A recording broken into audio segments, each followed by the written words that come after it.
Ice वरना तेरी खुद की खुद से जंग है। तेरे साथ कोई हो या ना हो, लेकिन बुक हमेशा तेरे संग है। Hello friends, good morning. कैसे हैं आप लोग? उम्मीद करती हूँ आप सब लोग अच्छे होंगे और आपकी पढ़ाई भी अच्छी चल रही होगी। ब्लॉग शुरू करते हैं हम पॉलिटिक्स के नोट्स के साथ। आज मैंने सोचा फ्रेंड्स, ये सारी एनसीईआरटी में पढ़ चुकी हूँ, तो क्यों ना हम इनके शॉर्ट नोट्स बना लिए जाएँ। तो अब तक मैंने जो नोट्स रेडी किए हैं वो हिस्ट्री के भी नहीं किए, सॉरी, जियोग्राफी के मैंने किए हैं। और एक दो नोट्स मैंने ऐसे ही कर लिए हैं, लेकिन मैं उनके लिए श्योर नहीं हूँ कि वो सही हैं या नहीं। तो जो करेक्टली नोट्स बने हैं वो जियोग्राफी के बने हैं। और आज मैंने स्टार्ट की है पॉलिटिक्स के नोट्स। मैंने सोचा कि पॉलिटिक्स के नोट बना लूँ, क्योंकि ये जो एनसीईआरटी है ना 11वीं क्लास की, बहुत इंपॉर्टेंट है हर एक एस्पिरेंट के लिए जो यूपीएससी सिविल सर्विसेज की तैयारी कर रहा है। तो मैं ये कहूँगी, ये बुक्स को आप पढ़ेंगे तो आपको सब कुछ समझ में आ जाएगा कि स्वतंत्रता, समानता, नागरिकता, सरकार, ये सारी चीज़ें इसमें दी हुई हैं। और भारत का संविधान, सिद्धांत और व्यवहार, ये दोनों बुक मतलब अच्छी हैं पढ़ने में, बहुत अच्छी। अगर आप इसको रिवाइज करेंगे और साथ के साथ नोट्स रेडी करेंगे तो आपको लक्ष्मीकांत पढ़ने में आसानी होगी। मैं फ्रेंड्स ये बता रही हूँ, ये एनसीईआरटी में मैंने पता नहीं कितनी बार रिवाइज कर चुकी हूँ। और मैं कभी ये पढ़ने के बाद में मुझे ऐसा नहीं लगता कि मैं बोर फील कर रही हूँ। इसमें दोनों एनसीईआरटी में हर एक टॉपिक पॉलिटिक्स के बारे में अच्छे से समझाया गया है। समानता के बारे में, नागरिकता के बारे में, संविधान के बारे में। अगर आप ये बुक पढ़ने के बाद लक्ष्मीकांत पढ़ेंगे तो आपको आसानी होगी, इसलिए आप ये बुक तो ज़रूर पढ़ें।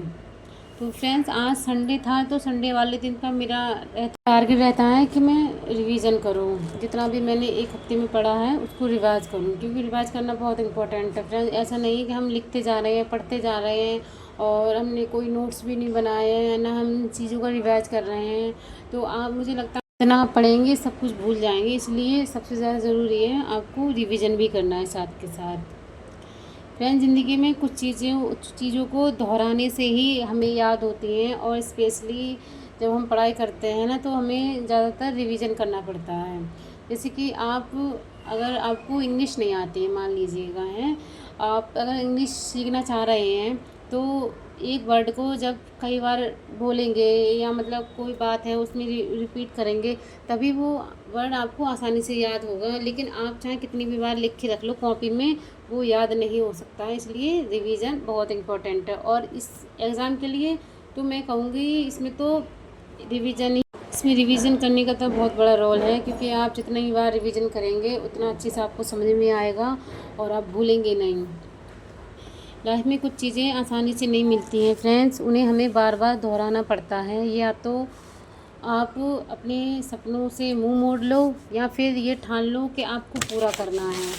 अगर आप पीछे हटते जाओगे ना तो आपको जो अभी ज़िंदगी जी रहे हो, आपको कठिनाइयों से भरी लग रही है कि बहुत बहुत कठिन है, और कितना हम अपने आप को अकेला रखें, और हमारा जो पढ़ने का मन नहीं करता। कभी कभी ऐसा लगता है कि आप बाहर घूमें, या जिसे इंसान को ज़्यादा फ़ोन चलाने की हैबिट है। कुछ लोग ऐसे होते हैं जिन्हें फ़ोन चलाने की मतलब उन्हें लत होती है, और वो फ़ोन चलाए बिना मतलब कुछ भी नहीं कर सकते। लेकिन जब वो सोच लेते हैं कि उन्हें सिविल सर्विसेज जॉइन करनी है, तो उन्हें ये आदत सबसे ज़्यादा बड़ी समस्या लगती है कि ये फ़ोन चलाना हम कैसे बंद करें। क्योंकि फ़ोन चलाने की जो लत है ना, वो बहुत बेकार लत होती है फ्रेंड्स। अगर आप पढ़ाई कर रहे हैं तो मैं तो बस आपसे यही एडवाइस दूंगी कि फ़ोन को जितना हो सके आप अपने आप से दूर रखें। अगर हाँ, आप फ़ोन से ही पढ़ाई कर रहे हैं, जैसे कि आप कोई क्लास ले रहे हैं या फिर आपको कोई टॉपिक समझ में नहीं आ रहा है, तो आप फ़ोन को ऑन कर सकते हैं, वरना आप फ़ोन को फ़्लाइट मोड पर डाल दो या ऑफ़ कर दो। इससे ये बेहतर होगा कि आप अपनी पढ़ाई पे अच्छे से कंसंट्रेट कर पाएंगे और आपको कोई प्रॉब्लम भी नहीं होगी।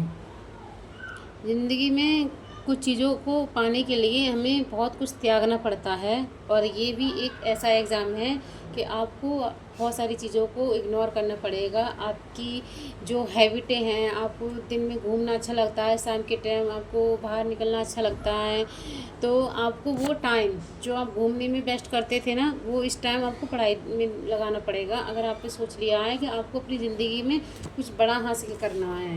लेकिन अगर ये सारी चीज़ें आपके माइंड में नहीं हैं और आप नॉर्मल सी लाइफ जी रहे हैं, मैं ये कहूँगी कि आप मतलब पैसे वाले हैं और आपकी ज़िंदगी में ऐसा कोई ड्रीम नहीं है, तो ये ज़िंदगी इतनी अच्छी नहीं है जितना आप समझ रहे हो। देखो, कभी आपने नोटिस किया है, अगर कोई बहुत बड़े घर का लड़का है या लड़की है जो चांदी का चम्मच मुंह में लेके पैदा हुए हैं, तो उनकी इतनी वैल्यू नहीं होती है। सब लोग यही सोचते हैं कि बाप के पैसों पे या माँ बाप के पैसों पे अपनी ज़िंदगी की इतनी ऐश कर रहे हैं। लेकिन जो लोग अपनी मेहनत से, अपने इतने हार्ड संघर्ष से आगे बढ़ते हैं ना, उन लोगों का ज़्यादा परिचय रहता है। उन लोगों की हर जगह तारीफ़ सुनोगे हम कि उस इंसान के लाइफ में इतनी सारी प्रॉब्लम आई थी, लेकिन सारी प्रॉब्लम को पार करने के बाद भी वो इस मुकाम पर है। देखो, पेरेंट्स के पैसों पे ऐश करना अच्छी बात है, लेकिन ये गलत बात है कि आपने खुद का अपनी लाइफ में कुछ करने का सोचा भी नहीं है।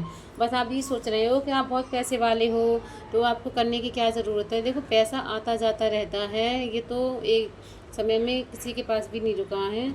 और आपके पास कुछ टैलेंट भी नहीं है और आपने कुछ सोचा भी नहीं, बस आपने डिग्री पास करके बैठ गए हैं। तो आपने अपने माँ बाप का पैसा खर्च किया है पढ़ाई में। अगर आपने पढ़ाई की है तो उसका यूज़ करो, अपने टैलेंट को बाहर निकालो। अगर आपके मन में ऐसी चीज़ें आती हैं कि आपके अकॉर्डिंग समाज में कुछ चेंजेस हो सकते हैं, जो चीज़ें गलत हैं आपके अकॉर्डिंग हैं, वो सबके अकॉर्डिंग गलत है, लेकिन आप चाहते हैं कि उनका सुधार हो। पर कैसे हो? आप ये सोचते हैं कि अगर मैं इसकी जगह होता तो मैं ऐसा करता। तो आप हो सकते हो, आप तैयारी करो। हर एक इंसान के पास कुछ ना कुछ सोल्यूशन होता है, लेकिन कुछ चीज़ें ऐसे होते हैं कि आप खुद कर सकते हो, लेकिन कुछ बनने के बाद। अभी आप कुछ भी नहीं कर सकते, चाहे आप कितनी भी कोशिश कर लो। आप समाज में वो चेंजेस नहीं ला सकते जो आपके हिसाब से गलत हैं, और वो गलत हो रहे हैं, लेकिन आपकी सुनवाई कोई नहीं कर रहा है।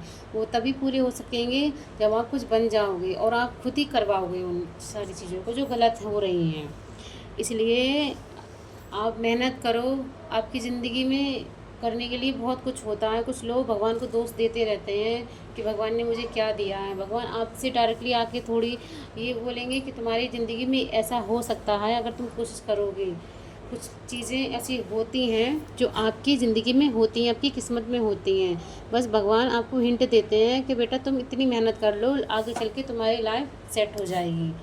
लेकिन सब कुछ होता वही है। मेरा पॉइंट ये वहीं आके टिकेगा फ्रेंड्स। आप किसी से भी सुन लो, कोई भी कोई भी एग्ज़ाम है, जब आप मेहनत करोगे ना तभी आप उसे क्लियर कर सकते हो। बिना मेहनत के कोई भी एग्ज़ाम क्लियर नहीं होगा, कुछ भी नहीं क्लियर होगा। खेत में पानी लगाओगे ना तभी आपकी फसल अच्छी होगी, उसकी देखभाल करोगे, अच्छे से देखोगे, खाद वगैरह डालोगे ना तभी आप अच्छी फसल ला सकते हो। वरना तभी फसल अच्छी होगी और आपकी कमाई भी अच्छी होगी जब आपकी फसल होगी, और आपको अच्छा भी फील होगा कि आपकी मेहनत रंग लेके आई।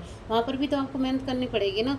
तो पढ़ाई में ऐसा क्यों कि पढ़ते वक्त इंसान को बोरियत फील होने लगता है कि अरे कितनी पढ़ाई करनी पड़ेगी। देखो, पढ़ाई तो आपको ज़िंदगी भर करनी पड़ेगी। अगर आप कुछ बन भी जाओगे ना तो आपको बहुत सारे ऐसे काम हैं जो, मैं तो ये कहूँगी, यूपीएससी का एग्ज़ाम पास करने के बाद भी आपका पढ़ाई से कोई भी वो नहीं रहेगा कि आप सोचो कि पढ़ाई से हमेशा के लिए छुटकारा मिल गया। बस ये है, आपको ये भूगोल वगैरह की किताबें लेके नहीं बैठना पड़ेगा, वहाँ काम करने का अलग तरीका होगा। अभी आप सिर्फ पढ़ाई कर रहे हो, लेकिन जो आप पढ़ रहे हो ना वो आगे चल के आपके बहुत काम आएंगी। फिर आप सोचोगे आपने जितनी मेहनत की थी ना वो रंग लेके आ गई, उसका रिजल्ट अच्छा मिला आपको।